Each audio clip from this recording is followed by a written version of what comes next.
So okay guys, welcome to my channel Macronism. Di video pertama saya tentang bagaimana kita membuat akuarium makroalga. Karena banyak banget dari beberapa hobi dan follower saya di Instagram juga pada suka nanya, "Bang, ayo bikin YouTube. Bang, bikin YouTube dong bang, bikin video jelasin gini-gini bla bla bla bla." Banyak banget yang nanya.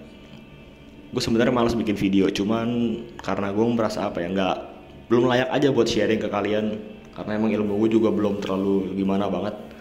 Dibilang jago enggak, dibilang ya masih basic lah, masih anak bawang untuk untuk di hobi ini tuh masih benar-benar anak bawang banget, karena emang sebanyak itu variasi makroalga dan perawatan juga beda-beda.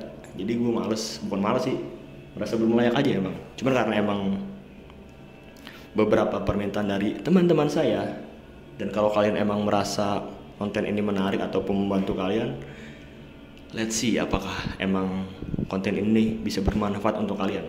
Oke? Jadi di chapter pertama ini kita bakal ngomongin bagaimana sih awal mula untuk membangun akuarium air laut, terutama untuk memelihara makroalga.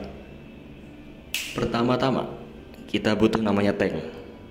Sebenarnya untuk tank ini bisa pakai apa aja sih, bebas. Mau pakai akuarium bisa, pakai ember pun bisa, pakai baskom pun bisa, kontainer pun bisa.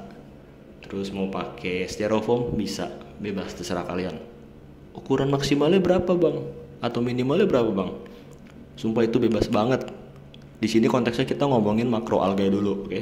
Untuk memelihara makroalga, bukan pelihara ikan, bukan pelihara bla bla bla, koral dan lain-lain, enggak. Kita konteksnya ke cara pelihara makroalganya. Untuk tanknya tuh nggak ada ukuran minimal ataupun maksimal. Semua itu terserah kalian. Cuman emang bener karena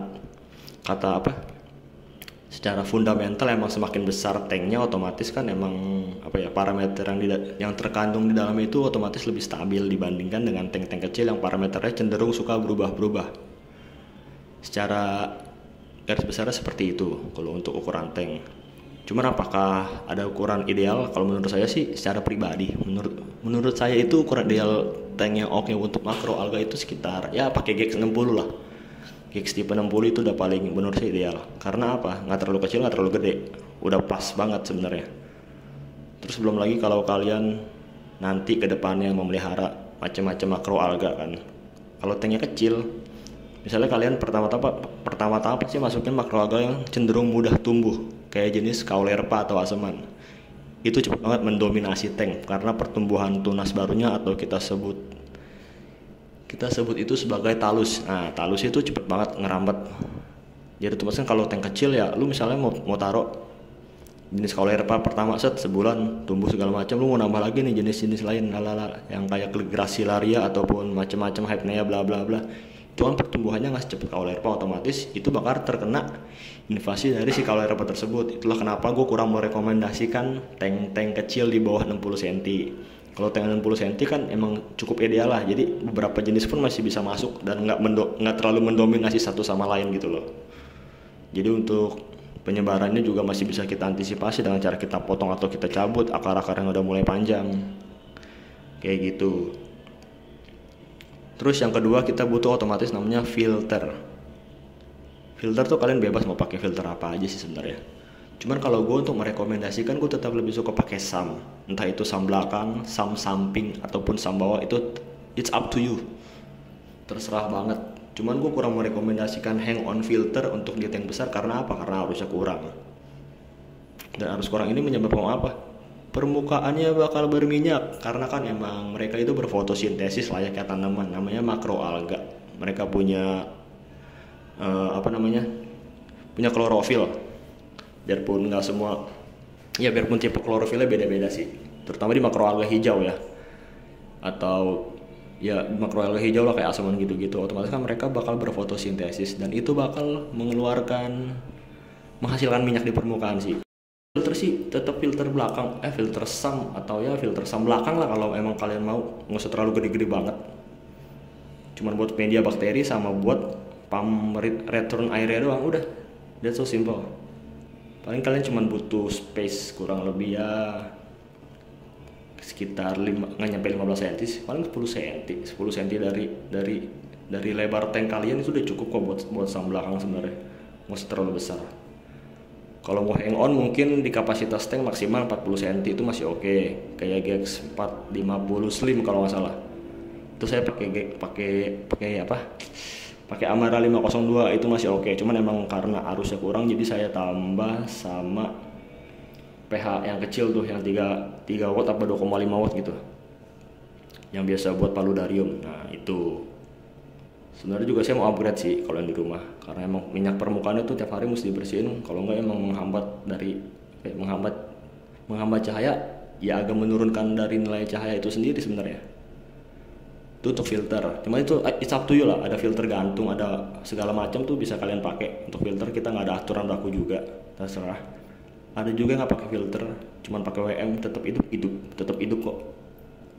Saya berani jamin itu tetap hidup asalkan parameter kalian air kalian bagus dan cahayanya juga memadai karena mereka itu butuh untuk berfotosintesis. Nah, terus yang ketiga nih, lampu. Oke, untuk lampu apakah bisa pakai lampu RIF kayak Nopsych ataupun kayak Spectra dan lain-lain? Bisa banget. Itu malah menurut saya salah satu lampu yang cukup kredibel. Cuman karena dari segi harga untuk saya pribadi agak lumayan, jadi saya coba untuk pakai lampu jenis lain kayak Candela S series, Z series gitu. Jadi lebih terjangkau di kantong lah. Dan untuk cahaya ini sendiri sebenarnya ini ada bab khususnya sih. Saya harus ada hal-hal detail yang harus disampaikan. Cuman ini secara garis besar aja karena kan ini kita baru akan memulai. Selebihnya nanti akan ada di chapter lanjutan lah harusnya, untuk membahas hal-hal detail kayak gini. Jadi untuk cahaya itu kita juga sebenarnya nggak ada aturan baku ya, cuman kalau bisa sih kita pakai cahaya dengan spektrum itu di 6500 Kelvin sampai 15000 Kelvin itu oke sebenarnya, karena itu menyesuaikan dengan cahaya matahari kan, cahaya netral lah, cahaya putih 6500 sampai 15000 Kelvin. Dan untuk Candela sendiri itu kan 10.000 Kelvin deh kalau nggak salah. Saya baca-baca review atau nonton dari YouTube itu sekitar 10.000 Kelvin. Jadi itu bagus banget untuk memicu pertumbuhan dan fotosintesis makroalga sebenarnya. Mau pakai LED pun bisa sebenarnya, pakai LED apapun kayak LED rumahan kayak bohlam kayak Philips gitu-gitu.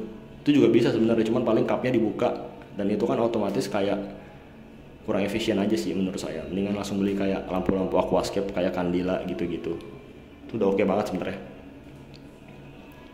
Udah dari tank, filter sama lampu.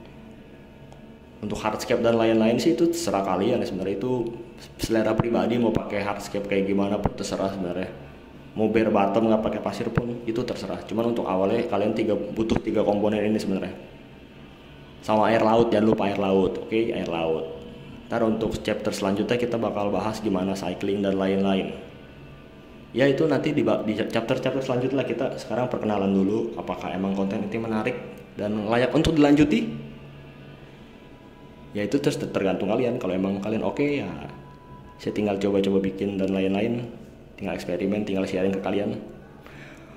Mungkin segitu aja dari saya hari ini. Banyak ngomong sorry ya, terlalu bawel. Kalau ada yang mau ditanya silakan komen di bawah. Terus kalau mau nanya yang lebih cepat fast respon mungkin bisa di IG saya, nanti saya cantumin juga IG saya apa yang bisa buat mengelola akun makroalga saya secara pribadi.